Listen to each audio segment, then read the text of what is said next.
रामकृष्ण परमहंस एक बहुत पहुँचे हुए संत हैं। इतने सरल, सच्चे और निश्चल हैं कि उनके जीवन की हर कहानी आपके दिल को छू लेती है।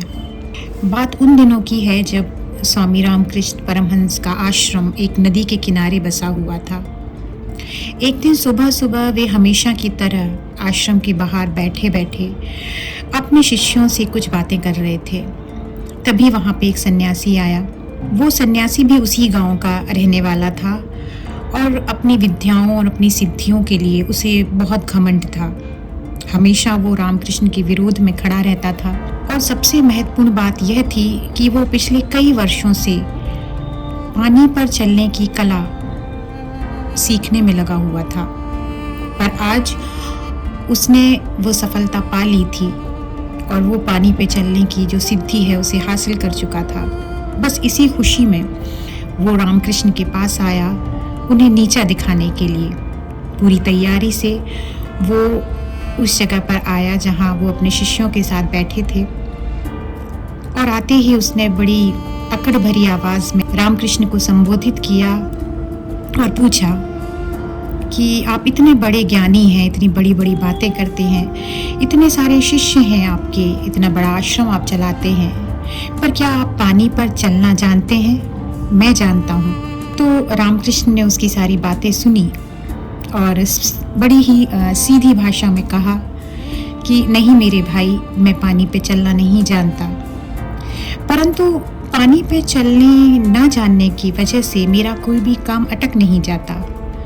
मेरे जीवन में उसका बहुत महत्व भी नहीं है, क्योंकि ज़मीन पर चलना मैं अच्छे से जानता हूँ और मेरे रोज़ाना के काम भी हो जाते हैं। इस पर सन्यासी ने थोड़े गुस्से में कहा कि तुम अपनी कमज़ोरी को छुपाने के लिए ऐसी बातें करते हो, पर मैं पानी पर चलने की कला जानता हूँ और ये बहुत बड़ा चमत्कार है। तो वहाँ उपस्थित सभी लोगों ने जिज्ञासा जताते हुए कहा कि यदि आप वाकई पानी पे चल सकते हैं तो हमें दिखाएं, हम भी ये देखना चाहते हैं। बस ये सुनते ही सन्यासी बड़ा खुश हो गया और सबको नदी के किनारे ले गया।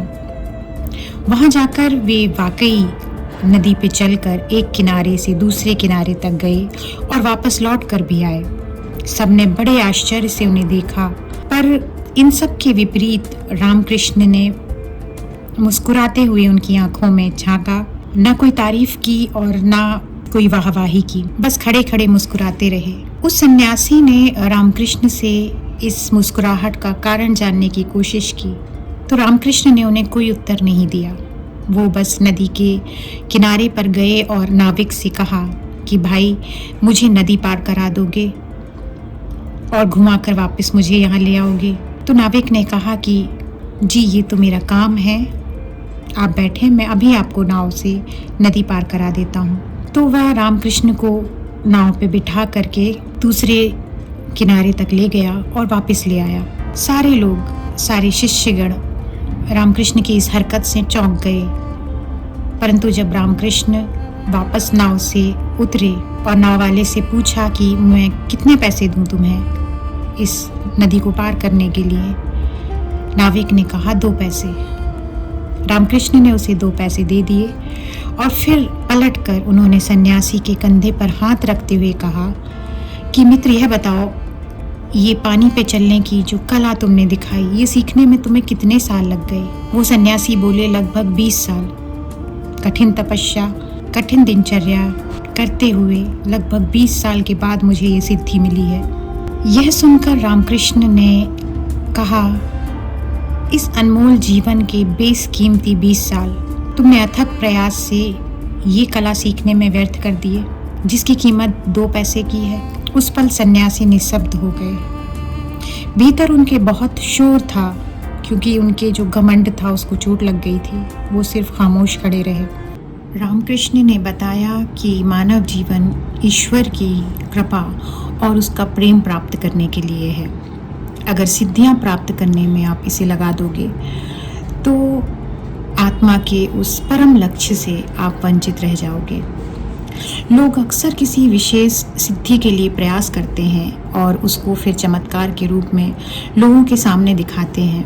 आपने उस सिद्धि के लिए अपना जीवन दे दिया और उस सिद्धि ने आपके अंदर घमंड, अकड़ और दिखाने की भावना को और ज़्यादा बढ़ा दिया। आपको अब लोगों को चमत्कार दिखाने और भीड़ बढ़ाने में मज़ा आने लगा है और आप उस ईश्वर के प्रेम को कभी नहीं जान पाओगे। पर एक आध्यात्मिक इंसान अपने आप को इन चमत्कारों से दूर रखता है।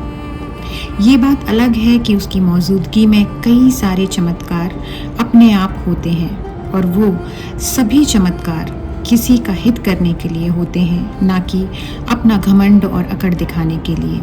यदि आप भी ऐसी किसी सिद्धि पाने के इंतज़ार में अपना समय व्यर्थ कर रहे हैं तो एक बार फिर सोचिए कि इन सिद्धियों से धन मिल जाएगा, सिद्धि मिल जाएगी, पद मिल जाएगा, पर वो समय वापस नहीं मिलेगा जो आपने इन सिद्धियों को पाने में लगा दिया है। क्योंकि चाहे वो साधु हो या कोई महापापी हो, सबके पास एक निश्चित समय है। या तो उसे आप अपनी आत्मा की उन्नति में लगा दीजिए या भौतिकता की दौड़ में। आगे भी हम रामकृष्ण से जुड़ी हुई कहानियों को सुनते रहेंगे ताकि हम भी अपने हृदय को उनकी तरह सरल और सच्चा बना पाएं। सद्गुरु हमारे दिल को सरलता और सच्चाई से भर दें। इसी दुआ के साथ बने रहिए मेरे साथ।